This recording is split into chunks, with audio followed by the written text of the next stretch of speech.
O ministro das Comunicações, Fábio Faria, foi citado na CPI da pandemia pelo ex-ministro Henrique Mandetta. Mandetta afirmou que havia recebido do ministro pelo WhatsApp a pergunta que foi feita pelo senador Ciro Nogueira. Fábio Faria gravou um vídeo em resposta a Mandetta, afirmando que queria aproveitar que Mandetta está sob juramento para fazer sua pergunta.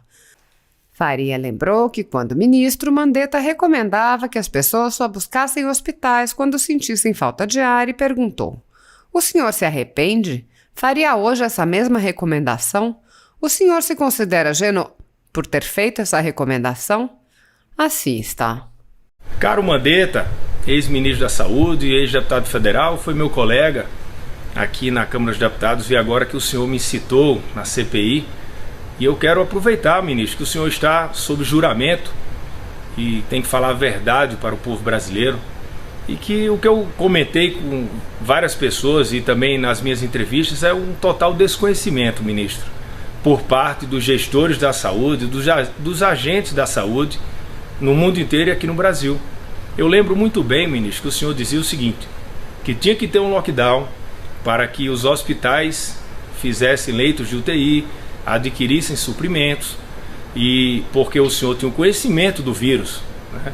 Que o vírus ele vinha de forma de espiral e que duraria ali um pico de 3 semanas, que esse pico provavelmente ia ser em março, e depois o senhor passou para abril, o senhor passou para maio, se eu não me engano o senhor depois passou para junho. Enfim, estamos agora há 1 ano e 3 meses com o coronavírus, tirando a vida de muita gente no mundo inteiro, no Brasil e no mundo inteiro. E eu não vi uma palavra do senhor, quando no final do ano passado, muitos estados que tinham feito hospitais de campanha, desmontaram os hospitais de campanha, e o senhor não deu uma palavra em relação a isso, né, que poderia ter salvado muitas vidas também. Agora vamos à pergunta, que eu fiz até em algumas entrevistas minhas. Um ponto importante, hoje todos nós sabemos que a cada 100 pessoas que vão para a UTI entubadas, 2/3 falecem. E apenas 1/3, ministro Mandetta, conseguem retornar à vida. E o senhor dizia que as pessoas não buscassem os hospitais quando tivessem sintomas, para não superlotar os hospitais. Que apenas quando tivesse falta de ar, problema de respiração, buscassem os hospitais. E muitas dessas pessoas que ouviram ali o ministro Mandetta, naquele momento, podem ter chegado aos hospitais, terem sido entubadas, e muitas foram a óbito, ministro. A minha pergunta é clara: o senhor se arrepende de ter feito essa recomendação? O senhor reiteraria hoje essa mesma recomendação? O senhor se considera genocida por ter feito essa recomendação? Então essa pergunta está aqui, pelo jeito o senhor vai saber, porque o senador Ciro é amigo meu. Conheço ele desde 2007, quando eu fui deputado, foi um dos meus primeiros amigos aqui na Câmara. E eu comentei com ele, já tinha falado isso em várias entrevistas, nunca tinha visto uma palavra do senhor. Então quem sabe, né, agora, na CPI, seja o momento que o senhor possa esclarecer isso para os brasileiros, até pode pedir desculpa, quem sabe, ao povo brasileiro, porque a sua recomendação era por total desconhecimento. Então fica aí um grande abraço aí e boa sorte. Ministro Mandetta, muito obrigado pela sua presença aqui nessa casa. Eu vou voltar ao tema que foi abordado pelo relator, porque houve um equívoco da sua parte no que diz respeito às datas. O senhor disse que foi em janeiro para fevereiro, mas essa recomendação aconteceu no mês de abril. Em sua gestão, o senhor chegou a recomendar que as pessoas com sintomas leves da doença não procurassem atendimento médico. Elas deveriam permanecer em casa, e é uma frase até um pouco difícil de pessoas que querem acreditar na ciência. Fazendo orações, tomando chá e canja de galinha. O hospital ou posto de saúde somente deveria ser procurado em caso de febre alta ou desconforto respiratório. No entanto, sabe-se que a Covid-19 frequentemente é uma doença silenciosa, progressiva, que demanda cuidados médicos imediatos diante de tantos fatos. Queria saber o que levou o senhor, que é um médico, a fazer essa recomendação, que no meu ponto de vista, que não sou médico, é uma recomendação equivocada, que resultou em enorme subnotificação e, sem dúvida, contribuiu para que muitos transmitissem o vírus sem saber que estavam infectados e que várias sofressem o agravamento da doença sem qualquer assistência médica e milhares adentrassem os hospitais de todo o país quando a doença já estava em estado avançado, acabando perdendo sua vida. Considerando que metade dos pacientes que são internados precisam ser intubados, que 2 a 3 pacientes que são intubados acabam não resistindo, 2/3. O senhor não acha que essas recomendações suas foram fundamentais para atingirmos esses exorbitantes números de mortes no nosso país? Cara, senador Ciro Nogueira, ontem eu recebi essa pergunta exatamente nessa íntegra do ministro Fábio Farias. Acho que ele inadvertidamente mandou para mim a pergunta. Quando eu ia responder, ele apagou a mensagem. Então, vou responder para o senhor, mas também para o meu amigo, que foi parlamentar comigo, ministro Fábio Faria. Olha, quando a gente tem uma doença viral, você tem alguns princípios. Os princípios primeiros temos vacina? Não temos. Temos medicamento retroviral? Não temos. Como vamos conduzi-la? Vamos observar o paciente, vamos vê-lo, vamos cuidar desse paciente.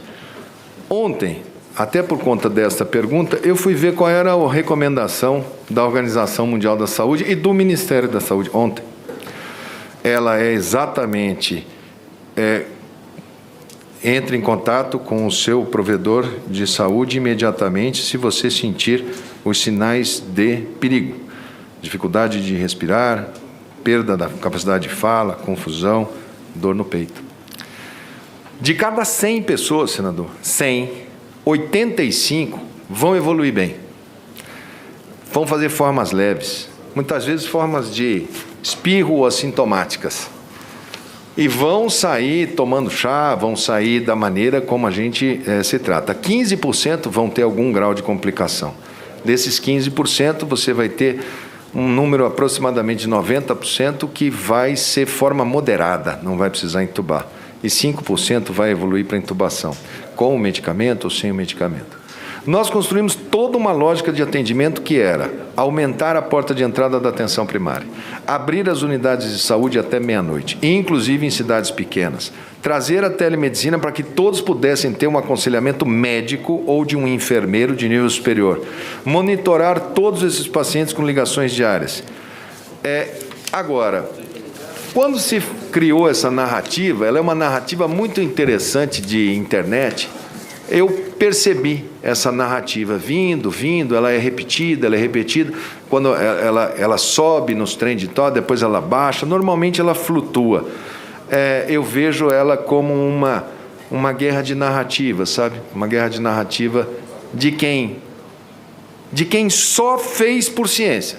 Eu só fui no que eu tinha em cima da minha mão, em cima da mesa, o que é ciência, o que está na Organização Mundial da Saúde, o que preserva a vida, o que a gente pode fazer pelo SUS. Agora, o ideal é que eu tivesse os equipamentos de proteção individual, o ideal é que eu tivesse as máscaras, que eu pudesse mandar meus agentes comunitários visitar em casa, seria o grande diferencial. Nós preparávamos naquela hora o plano de manejo de áreas de exclusão, que são as favelas, para se fazer microsistemas lá dentro e áreas de organização que não podemos terminar, mas que o atual secretário do Rio, Sorans, que é da Fiocruz, implantou lá agora e estão colhendo os frutos daquele sistema de monitoramento dentro de favela com essas informações.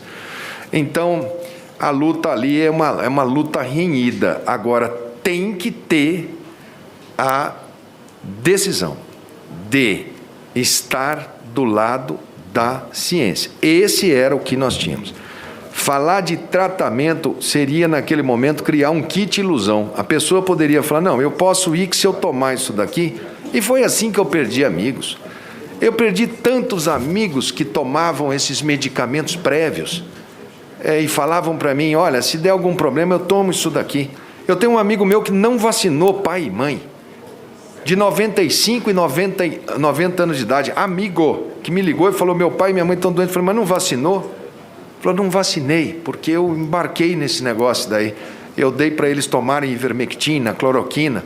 Se pegar quantos entraram lá dentro, não está errado, não está errado. É assim, é lavar as mãos, usar máscara, manter distância. Não temos ainda uma substância. E lógico, cuidem, não aglomerem. Esse é o principal de tudo que eu falei. Eu acho que essa foi a mensagem que, graças a Deus, aonde eu vou, as pessoas falam, eu escutei, eu organizei a vida da minha mãe, da minha tia, da minha avó, da minha sobrinha, dos mais vulneráveis. Para esclarecer, ministro Mandetta, essa frase é sua? O senhor recomendou que as pessoas ficassem em casa fazendo orações, tomando chá e canja de galinha? Bom, primeiro, orações eu faço todo dia. Eu não tive nenhum dia, senador, que eu tenha entrado... Não, eu só gostaria de saber se a frase é sua. Quando eu entrei no Ministério da Saúde, que eu não tenha rezado uma Ave Maria. E hoje, antes de vir para cá, eu li a oração de São Jorge. Caldo de galinha é uma coisa também que aprendi com a minha avó, minha mãe, que deve se tomar quando você está doente. Repouso, orações, hidratar. As recomendações lá são: prepare um quarto separado, hidrata, monitore, use o termômetro. Elas são ministro, assim... Só para esclarecer, é verdade ou não? Não, o senhor está dizendo que o senhor consultou isso em algum lugar, posso ter dito, não me lembro. Mas, enfim, pessoa que está com virose, ela deve fazer repouso, deve tomar um alimento hiperproteico. Agora, na linguagem do povo brasileiro, uma canja de galinha é uma alimentação hiperproteica. Ele entende, ele sabe o que eu estou falando. Repouso, ele sabe o que eu estou falando. Não tomar golpe de ar, tomar chá. Chá de raiz de fedegoso. Quantas vezes falei, tome, é bom, hidrata. Perfeito. Sim, deve ser.